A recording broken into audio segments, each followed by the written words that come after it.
Well, That's what I do.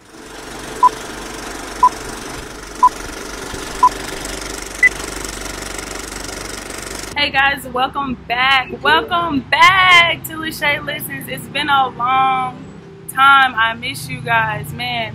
I've had a birthday. I cut off my hair again, and I've gone blonde. Y'all, it's been a long time, but I'm back in action. You already know what it is. This is LaShay Listens, where relationships matter. So today I have a special guest. He's been on before, but he's back again. Oh man, what's up? You're over there quiet back there. I'm chilling. I'm just waiting for you. Oh yeah. How you been? I've been doing well, man. You know, we've been grinding, doing work, so Definitely. I'm excited about that. So it's good to be back on, man. I'm glad you got me back on the show. Right. Listening ever since the first time. Yeah, I think I haven't. Oh, matter of fact, I've been on since our last time, but it's been a minute. Maybe a few weeks or so, maybe a month. I'm not trying to tell myself right now, but yeah, it's been that long. I'm happy to have you here. Thank you for being available. So you said we've been grinding, we've been doing stuff. We talked about the last time you were on intimate identities, and I think at that point it was just an idea. Right. So what has it manifested to? Well, first of all, intimate identities is an interactive, multi-social platform, you know, that we use to basically use intimacy to engage the social world and engage each other for the purpose of building a home. So I've been busy trying to get that platform set up, you know what I mean, get it working where, you know, people can access us and we can access them. So it's been a beautiful thing. We had our first group, which was cool. Working on for those out there who knew the second group was coming, and we had to reschedule. That's still coming too. But that's what, you know, using intimacy, non-sexual intimate contact as a healing modality for us to, you know, be healthy and happy. Okay, I like that. And But I too. So I say I too. Have a nickname inside. Right. So okay, what you mentioned when we had a focus group, which we did. What did that all entail? What came with the focus group, and who did we target within that focus group? Well, the focus groups are designed to allow us to understand our development as individuals at certain age groups. So this particular focus group is ages 20 through 28. And the foundation of the focus group was the literacy surveys, the intimacy literacy surveys, which we sent out first, so that we could get some type of understanding of what we know about ourselves and what we know about others, and understand about intimacy as a whole. All right, so once that went out, it's a 25-point questionnaire, and then we received that back. And for those who took the questionnaire and was interested in the focus group, the live focus group, then we then set up another date where they came out and we actually did exercises and interacted with one another, you know, in the form of group intimacy. And then doing that, learning different ways that intimacy can help you. Very fun, you know, food was served. I cooked and served, you know, it was kind of cool. I enjoyed that. And so it was just an interactive space where, you know, I think at the time there were 3 to 4 people in this particular group had a chance to share, you know, with one another and support one another and understanding what intimacy was and walk away with something that can help them in their lives. By the way, salute. Thank you. Sneeze, I got you. Thank you. I was wondering. Yeah, I'm just saying. But you were in the middle, so I got exactly. So I appreciate sure. Yeah, I appreciate that. So within the focus group, I was actually the host of that focus group, and like you said, it was 3 of us. And wait, hold on. You was the host of like last week. You could have just told me. I just wanted to see your perspective as being a server and being in and out of it. Right. Okay. So because your lens is different than mine, because I was in it, and you were just right. You were around it. So within the focus group, I just want to piggyback. Veggie back, you know, do swine, go for shower. So she got a veggie back. Well, you got a veggie back. I guess I'm in the veggie back because that's what he said. So within the focus group, it was 3 women. We were ages between 20 and 28, like you said, and it was very intimate. We shared food together. As you mentioned, you brought it out. It was Very delicious, by the way. Thanks for that. Yeah. And we got That's one of the close. most intimate things you can do is share a meal with someone and have somebody prepare that meal for you. So it was, yeah, it spoke right to the concept of I too. So it was really cool. The women that were involved in the focus group, they had a great time. I definitely followed up with them. They mentioned to me that, they would like to do something like that again. Hence why we were having one this Sunday, but we rescheduled that one, and we'll be doing another one soon. Yeah, and about the focus group, they cross different lines, right? So age, sexual orientation, what else? Race. Culture. So the focus groups are well rounded, so we can get a good sample size of the community and as the in our environment as a whole based on this social landscape because we're so diverse. So, you said generational? Yeah, definitely generational. So, next time, like my age, the 50-year-olds, I'm telling on myself. I'm just saying, I'm 48. That's 50. For those that's 2 years away from 50, you 50. Good point. All right, so just don't jump up 2 years. I'm just saying, if you live 48 you years, have a birthday coming up. Okay, so yeah, I guess you're one more year closer. So anyway, 48 and a half. The whole concept is generational, understanding how intimacy generationally is displayed and used because when you think about it, when I was coming through and people before me, we had a different cultural extent. Media wasn't present like it is now. Definitely the music landscape has changed. Even the food that 60% less nutritious today than it was then. That, from a physiological standpoint, hormonal standpoint, definitely affects how you see things and how you interact with people. So a lot of different environmental changes from then until now. And so it's necessary for us to understand that intimacy begins between the mother and the child first. And so we have different tools, like the periodic table of intimacy. And so the periodic table of intimacy. So we can get well around and understand. Okay, let's talk about that. You mentioned the periodic table of intimacy. I don't think a lot of people are familiar with that. So can you break that down? It sounds familiar. I've learned about periodic table in science, but what is the periodic table of intimacy? The periodic table of intimacy is basically how the elements of intimacy develop from the time that you come out the womb to the place that you are now and then where you're headed. Okay. So there are specific things that are related to intimacy that are across the board. Then there are things that are unique to your own experience. Okay. Coming out the womb, there are certain things a child must have in order to communicate effectively with a parent or with a child, with the mother really, and then be able to be grounded and be healthy going forward in their interaction with other people. Security is one of them. So on the periodic table of intimacy, security is the number one cornerstone. And then as time goes on, that's from 0 to 8, and then or maybe 0 to 7.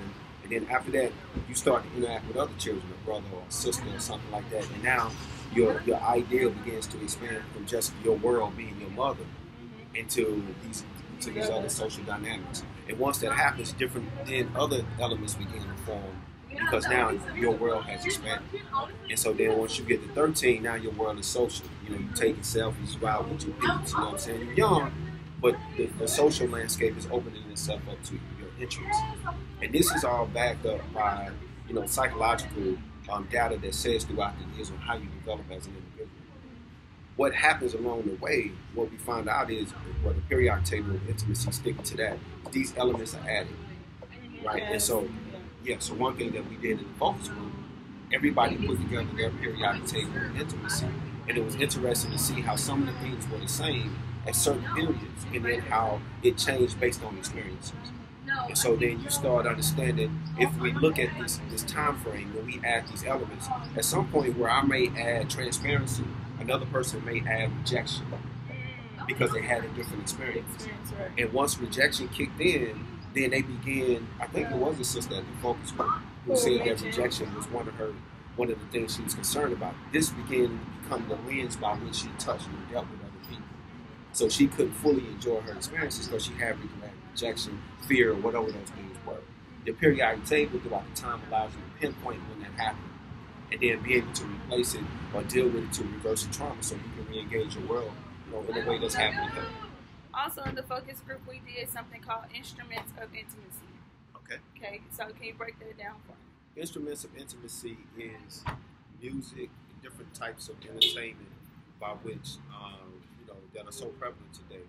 And you're able to go into, like a song like Marcus Houston's Naked, which we did an exercise on What Up Wednesdays on this, where you're able to go into a song where sex may seem like it's the overriding idea, right? But you go in and find non-sexual, intimate contact moments in that song. Because as we're talking about non-sexual intimate contact, it's necessary for us to understand that we're not advocating abstinence. Right. We're advocating a more fulfilling experience doing sexual contact due to the fact that you have other elements present. You have security, you have trust, you have transparency, so it enhances. So what happens with the songs today, since they are so sexually based, we have been using this as a drug, if you will, to deal with the rejection. To fill some of the voids that have taken place along the way in our development. So Instruments of Intimacy allows us to reclaim our quality in our sexual contact and not just use it as medicine to fill traumatic voids that have happened throughout our lives. And so we go in, we take our periodic table, we take our different elements that we laid out, we listen to the song, and then amongst the group, share in that song, moments in which, he secured her or she secured him, or whatever the case may be. Whatever it is, got you. Because I believe that every single thing you do in monogamous intimacy, which is one form of intimacy, is foreplay. I don't think that there's nothing that you do with your woman or with your man that's not foreplay. Because it's like you taking a record and it's gonna go into that experience. That's why it's called a climax. So you just building up to that point. You just building up to that point. Wow. And depending on how you interact and how much you share, it's going to determine the quality of that moment. So in monogamous intimacy is extremely important. So to reclaim our quality of life in that experience, then we go into these sexual songs and reverse the mindset. So we have to retrain ourselves, if you will, to see things from a more holistic perspective. And that's what Instruments of Intimacy is all about. Wow, we're definitely going to have to visit Everything is Foreplay. But I understand how you broke it down. I would just like to break it down a little further at another time. Okay. The I2 show is getting ready to jump The I2 show. Wait, okay, so we already have What Up Wednesdays. We have Wind Down Fridays. So you said a show is coming. When is the show coming? How long is the show going to be? What is going to entail within the show? Like, what is the show? Tell me, do we have a name for the show? Yeah, it's called the I2 show. Okay, so tell me all about it really quick. Okay, so you asked a lot of questions. The show is designed to be a live show that we're going to air over social media. That's going to give us a chance to interact as a community with one another and share the resources and experiences that we've had with one another for the purpose of building and supporting one another and building an intimate community. It's going to be great things that's going to happen from that. So on this show, we'll have guests. So you'll be able to share your stories. You'll be able to call in on the topics. You'll be able to share resources if you have a business, like a healing modality, like massage therapy, Reiki, nutrition, whatever that is. You'll be able to share that. That'll be a network of resources that'll be available to you on the show. You'll be able to find out where to get, we got apparel and different things, man. We got some dope I2 apparel we getting ready to drop on y'all, man. Y'all ain't ready. But that's coming. And then also, you'll be able to stay up on our events, especially the intimate destinations, which ID. One of them that we're getting ready to jump off is the South Padre.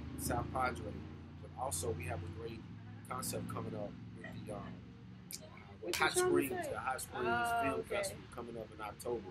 Everything that we do, we put together a documentary, an IT documentary for those that want to be a part of it. We definitely open the doors for that. It's just a chronicle of the journey from when we started this concept to the point to where we're going to enter that documentary in the film festival in 2020. So the show is going to be like a clearinghouse for all things I2, and you will be able to participate. We'll have subject matter experts in different areas like mental health and things like that that'll come on. And the key is that we're going to keep it fun. Keep it fun. Keep it simple. It's going to be a 30-minute format initially. want to expand to an hour. I do 2-hour shows out of New York, so we got the content for it, but we just want to build slowly and give everybody a chance to participate. Intimate identities. Right. Identity. So it's multiple forms. Right. Okay. So can you break down the different layers, the different forms of intimacy? Well, first of all, there's a question that we ask everybody. And that's what's your ID, right? Mm-hmm. Which your ID is your intimate ID is how you touch the world and how the world touches you. Right? And so for yours, you said it was acts of service. Acts of service through words, poetry. Okay. So acts of service and words of affirmation, confirmation, how you inspiration. Inspiration, yeah. right. So, and this is where you get the greatest contact, the most intricate contact, where you can give yourself the most to the world and be open enough to receive from the world through acts of service. And so, for me, it's passion. Right. Hands down, it's the intensity of action. You know what I mean? The intensity of purpose. That's what drives me. And I love it when I see it. Like, people, like when I introduced you to I2, I was like, yo, I got this concept on I2. Ah! You start screaming. I'm like, that's what I'm talking about. You know what I mean? When somebody gets passion. Exactly. What blows your hair back. You know what I mean? That's what I'm drawn to. Yeah. You know, first time I ever been sitting next to the sister and I had more hair than she did. That's cool. Right on. That's cool, yeah. So different forms of intimacy, right? So the first form, of course, is self-intimacy. Okay. So that's being self-aware. Yep. Self-awareness of just knowing yourself. Yep. What's your ID? That's basically being able to know how you touch the world and how the world touches you. Right. Okay. Right. That's one. And then the next one is monogamous intimacy, what you share with your mate, okay. which is the most popular form of intimacy in people's minds, but it's skipping a step because it really should be self first. Yeah. Right. Self first, monogamy second. So monogamous is within two. It's within two. Okay. Is that more on a romantic level? Is that the form of it, like a couple? Yeah. Okay. It's more on what we call a committed level. Okay, I like that. You see what I'm saying? It's more commitment. Yeah, it's where you have sought to develop and evolve, like I would call you my evolution partner. I mean, you sought to say, yeah, no doubt, she got that. But it's where you are at as a spiritual being in your growth and development, an emotional, intelligent being, and then where you want to be as somebody who provides fertile soil and ground, and y'all committed to go forward and grow together. Love is not about how it makes you feel; it's about how it makes you grow. So when you come into a committed relationship, you agree to grow with this individual involved. So monogamous intimacy is geared toward that. Okay. But on the other hand, some relationships are looser, some are tighter. The commitment, the commitment concept is different, and that's something that we explore because we need that input. We need to make it as intricate as possible so that so we can have as much understanding of each other as needed. And then group intimacy, if you join the Deltas. I mean, so more of organization. Yeah, more of organization. And group intimacy is a common goal. Two or more people working on a common goal. In that, how intimate they have to be. Like the Deltas when they cross the line, for instance, and how they have to depend on each other during tough times. So you develop an intimacy. Then there's social intimacy. That's where you interact with anybody outside of yourself in a social landscape. It doesn't necessarily have to be in a group setting. You can just be at the mall. Yeah, public. I like that. That's a great description. Okay. And then what we got after that? We got occupation. Occupation. How do you use intimacy in your occupation? Like for me and for you, we're both servers, or what you call waiters or what have you. I train and write manuals on service, and so being intimate in that setting is critical because the more you know, the more you're able to serve, the more you're able to Exactly. That's huge. That's huge. It's large. And so occupational intimacy. And I think that's across the board too, not just with our occupation, but definitely across the board if you're in customer service. No doubt. And what makes occupation intimacy so important because there's another level of security tied to it, which is financial. And so how you interact with that is always, sometimes you acquiesce, sometimes you fall back, sometimes you engage, but you're scared of losing your job. Like that intimacy is critical. And normally, for me, I want to build my occupation around who I am versus me just trying to get money. Yeah. So that my intimacy profile can be a continual thing. It's not something I have to cut on and off because of external factors that I am not in control of. Okay. No doubt, I love that. The last one, or I wouldn't say the last one, but the next one I want to talk about is cultural. So cultural intimacy. I did not. Oh, okay, cultural. Cultural intimacy, which I am delighted, man. Like me and the sister LaShay has agreed to go on our Antoine Fisher journey, if you will, and kind of understand each other's historical background. Right. You know, understand, you know, the development of our identity through our culture. You know, that means your norms, your artifacts, your generational information, what makes you who you are. You know, the whole DNA, if you will. And that's huge in terms of intimacy because now you're getting into the why, if you will. What makes you what you are? You know, how did you develop? And to share that with someone, to take that journey. That's why I call it my evolution partner. Because to take that journey, you can't help but to evolve. Like that level of knowledge and that level of intimacy is next level. You know what I mean? So you uncover so many things, especially if you've experienced, a mass shift in consciousness like we have as people in this part of the world due to oppression and some of the things we went to. That is a major liberating piece when you go and find out what you were sovereign before you went under this and before you got all this trauma. And to take someone with you, just look at the movie Antoine Fisher when he was laying in the bed in the hotel. For those who haven't seen this, they were going through the phone book trying to find his people. And she was right there looking with him. And in that moment when he felt like, I'm an individual going on a journey, he looked at this girl and this girl was like, I got you. And so that vulnerability, which is one of the elements on the table, is critical in the development of intimacy. So, man, that's cool. I can't wait to just get into that. Family intimacy. Family. Oh, we don't have that one. Family is huge. Family intimacy. And with family intimacy, I know that was in discussion that we wanted to possibly do a focus group surrounding family. Absolutely, because it's foundational to all intimacy. Right. So, we were all born into a family. I don't think you're alien if you weren't. As y'all can see, man, it's a lot coming up. We ain't just throwing this out here, man. We ain't even scratching the surface of the surface. So give me a rundown of intimate identities. We know the language. We know what it stands for, what we're accomplishing with it. So how are the people going to see us? When are they going to see us? And how are we going to be broadcasting what we're doing to them? Okay, first of all, the I2 show. Right, Mondays at 8. 8 p.m., 8 Central Time. Facebook Live, I2 show is going to jump off. Interactive platform, questions, comments, current events, anything related to our mental, social, emotional intelligence and health.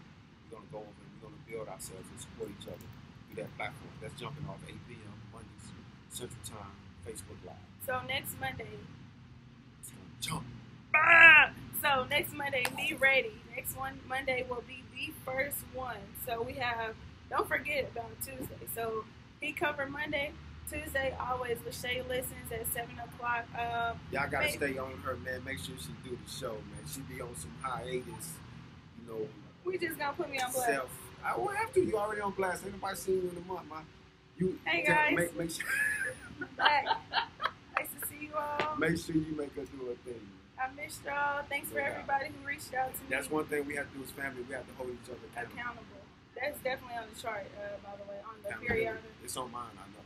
It's on the periodic table of intimacy. So moving along for me, since I don't need a moment, but I had it. It was enough. So Wednesday, what does Wednesday look like? Hump day.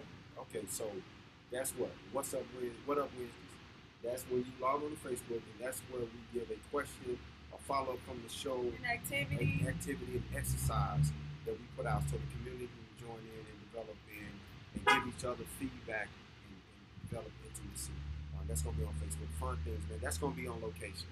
We're doing a lot of interviews where we're just walking up blindly interviewing people, which is one of the things that happens in the focus group. Matter of fact, we got the I2 shirts we're going to drop on y'all when the show comes. Dang, you just going to tell we got to. People. And if you and we got a way that you can get the shirt too. We got a way that you can get the shirt. Monday, we're going to have other shirts. It's Monday. That's what I'm saying. I just said Monday. But I'm saying that was supposed to be a surprise. Oh, well, it's still going to be a surprise. Whatever. Well, so Wednesday. Cut that out and edit it. So Wednesday is covered. Thursday, we're going to give y'all time. We're going to give y'all a little space. Y'all do your own self-intimacy thing. And then Friday we will be right back at you with Wind Down Fridays. Tell me about that. What's dope about Wind Down Fridays? You know, you wind it down before you turn up.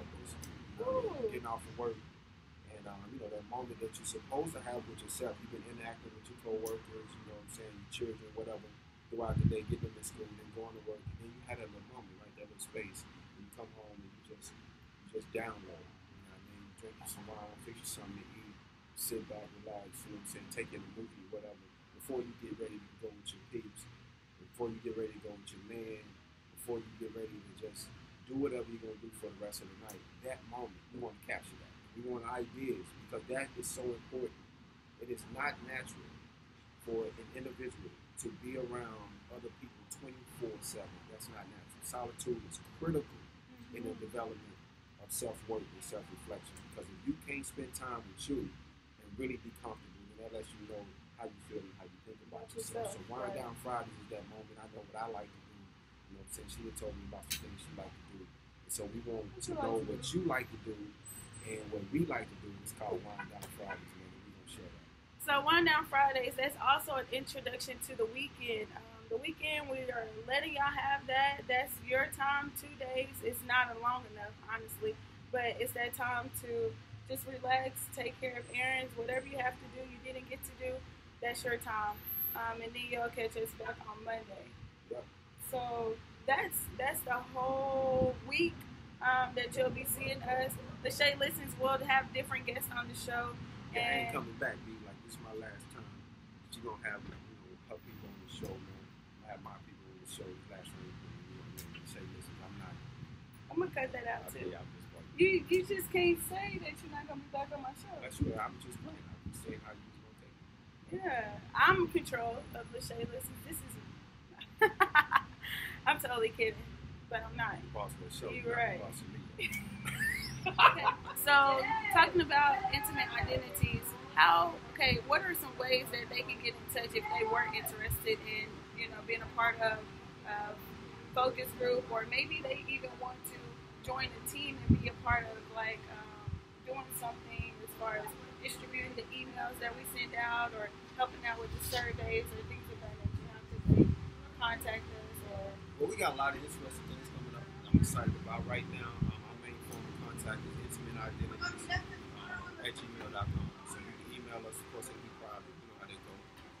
So if you're interested in joining the team, you can send out a request to that email, as well as we have a number that I can't think of off the top of my head that we'll post at the end of the video that you can get. Maybe she can find it while we're doing this. And also the Intimacy Identities Facebook page.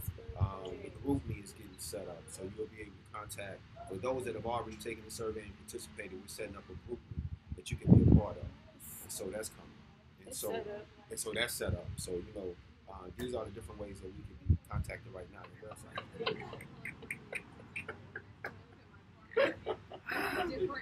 Well, that's all, folks. Bet you back, you know, do this one, y'all.